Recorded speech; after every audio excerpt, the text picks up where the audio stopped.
Hello everyone, welcome to my channel YouTube. मेरे channel को आपने अगर अभी तक सब्सक्राइब नहीं किया है तो जल्द से जल्द सब्सक्राइब कर लें। और मेरे यूट्यूब चैनल का नाम है खुरम सर स्पोकन इंग्लिश। जल्द से जल्द इस चैनल को सब्सक्राइब करें और आने वाले वीडियोस को भी मैं अपलोड करने के बाद आपको उसकी नोटिफिकेशंस आती रहेंगी। चैनल को सब्सक्राइब करने के लिए घंटे पर बेल है, वहाँ पर आइकन पर बेल के प्रेस कीजिए तो आप सब्सक्राइब कर लेंगे। साथ साथ इस वीडियो को लाइक भी करें और दूसरों से शेयर भी करें। जैसा कि आपको याद होगा कि मैंने डे 2 में आपको एक्सप्लेन किया था वर्ब की टॉपिक, जिसमें हमने वर्ब की डेफिनेशन देखी थी और टाइप्स ऑफ वर्ब्स देखे थे, जिसमें हेल्पिंग वर्ब्स और मेन वर्ब्स और प्रिंसिपल वर्ब या ऑक्सिलरी वर्ब्स के बारे में हमने पढ़ा था। आज हम वही वर्ब की टॉपिक को कंटिन्यू करेंगे, मगर इस टॉपिक का नाम है V1, V2, V3, जो कि वर्ब की ही टॉपिक है। तो आज डे 3 में हम देखने वाले हैं या पढ़ने वाले हैं topic V1, V2, V3। Let's start. Board पर जैसा कि आप देख सकते हैं कि मैंने यहाँ पर लिखा है V1।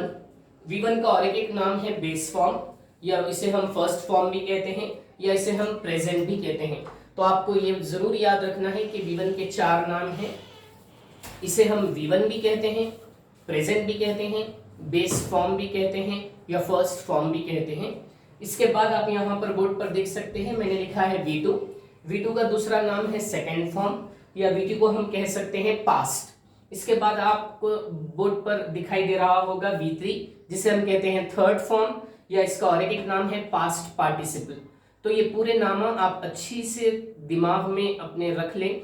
V1 present, base form, first form एक ही है। V2 सेकेंड फॉर्म या पास्ट एक ही नाम है। V3 थर्ड फॉर्म या पास्ट पार्टिसिपल एक ही नाम है। और बोर्ड पर मैंने एग्जाम्पल्स के तौर पर थोड़े से वर्ड्स लिखे हैं V1, V2, V3 के। इसकी लिस्ट तो बहुत सारी है, कम से कम हर एक स्टूडेंट को उनके क्लास के हिसाब से एटलीस्ट 100 V1, V2, V3 याद होने चाहिए। अगर हमें मौका मिला तो हम आपको फिर से दोबारा V1, V2, V3 की टॉपिक डिटेल में कराएंगे और पूरे वहां पर V1, V2, V3 के वर्ड्स और मीनिंग्स भी हम आपको समझाएंगे। आज हम सिर्फ बेसिक्स समझा रहे हैं V1, V2, V3 की। तो यहाँ पर देखिए, पहला वर्ड मैंने लिखा है स्पीक। स्पीक का मतलब होता है बात करना, और स्पीक का V2 होता है स्पोक, जिसका मतलब होता है बात करा था, बात करी थी, बात करे थे। इसके 3 मीनिंग्स होते हैं। सेंटेंस के हिसाब से आपको पहचानना पड़ेगा कि इसका क्या मीनिंग निकल रहा है। उसी तरीके से स्पीक का V3 है स्पोकन, और उसके 3 मीनिंग्स निकलते हैं बात कर चुका था, बात कर चुकी थी या बात कर चुके थे। और सेकेंड एग्जाम्पल अगर आप देखें तो मैंने यहाँ पर लिखा है राइट। राइट का मतलब है लिखना, और राइट का V2 होता है रोट, स्पेलिंग WROTE, रोट। और रोट का मीनिंग होता है लिखा था। अगर लड़का कह रहा है तो लिखा था, अगर सेंटेंस में लड़की कह रही है तो लिखी थी, अगर एक से ज्यादा जने कह रहे हैं तो लिखे थे। उसी तरीके से यहाँ पे उसका V3 होगा रिटर्न, जिसके स्पेलिंग है WRITTEN, और रिटर्न का मीनिंग होता है लिख चुका था, लिख चुकी थी, लिख चुके थे। अगर लड़का कह रहा है तो लिख चुका था, लड़की कह रही है तो लिख चुकी थी, अगर एक से ज्यादा लोग कह रहे हैं सेंटेंस में तो लिख चुके थे। उसके बाद आप तीसरा एग्जाम्पल देख सकते हैं कुक। कुक का मतलब होता है पकाना, जिसका V2 होता है कुक्ड, और कुक्ड के 3 मीनिंग्स है पकाया था, पकाई थी, पकाए थे। उसी तरीके से V3 है इसका कुक्ड। अगर आप गौर से यहाँ पर देखें तो V2 भी सेम है और V3 भी सेम है, इसके स्पेलिंग्स सेम है V2 और V3 के।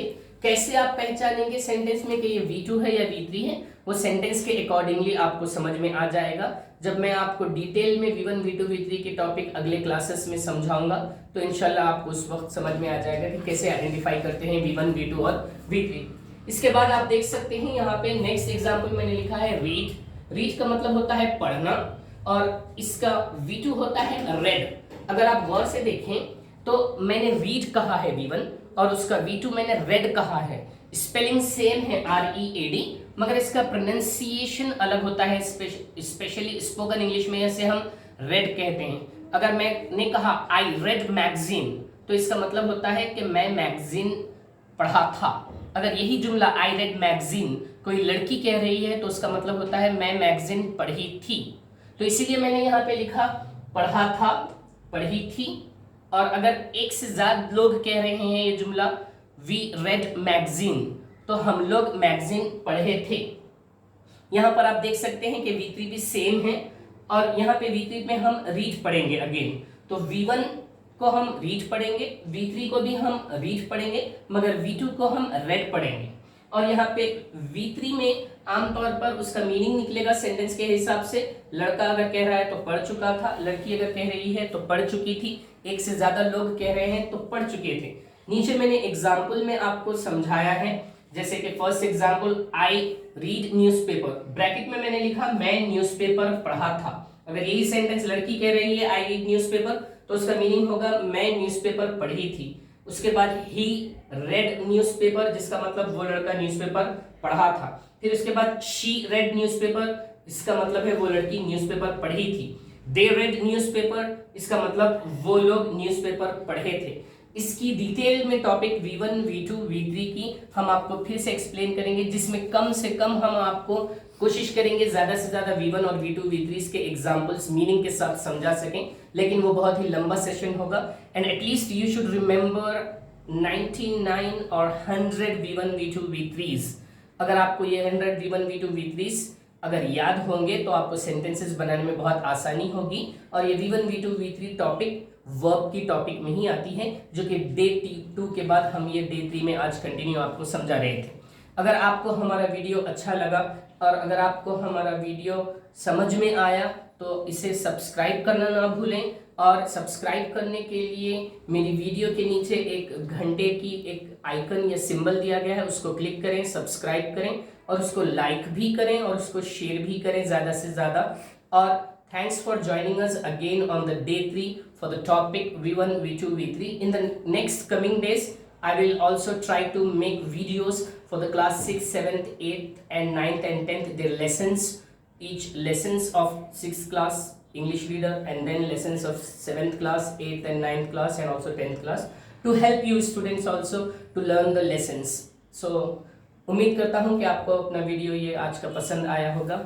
फिर दूसरी वीडियो तक के लिए take care, have a nice day, see you, bye bye.